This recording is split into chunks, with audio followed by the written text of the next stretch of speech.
सोना अब लखटकिया हो गया है। जी हां, इसी साल सोने की कीमतों ने अपने पुराने सारे रिकॉर्ड तोड़ दिए हैं और लखटकिया बनने की ओर बढ़ रहा है।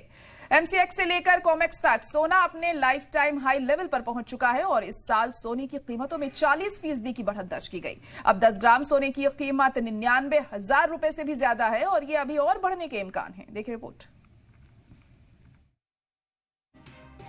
साल 2025 में जहां शेयर बाजार में बड़ा उतार चढ़ाव देखने को मिला है, तो वहीं सोने की कीमतों ने नई ऊंचाई को छू लिया है और अब तक हर रोज ये पुराने रिकॉर्ड तोड़ रहा है। अगर गोल्ड इन्वेस्टर्स को हुए फायदे पर नजर डालें, तो इस साल के पहले 4 महीनों में सोने ने करीब 25% का तगड़ा रिटर्न दिया है। न सिर्फ घरेलू मार्केट में सोने की कीमत 1 लाख रुपए फी 10 ग्राम की तरफ बढ़ती जा रही है, बल्कि एमसीएक्स और कॉमेक्स दोनों एक्सचेंजों पर ये रिकॉर्ड ऊंचाई पर है। मुंबई का झावेरी बाजार सोने और चांदी के बिजनेस का एशिया में सबसे बड़ा बाजार है।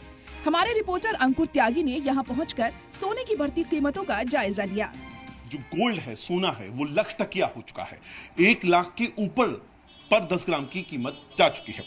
सोने और चांदी का सबसे बड़ा कारोबार जो होता है वो इसी मुंबई के झावेरी बाजार में होता है।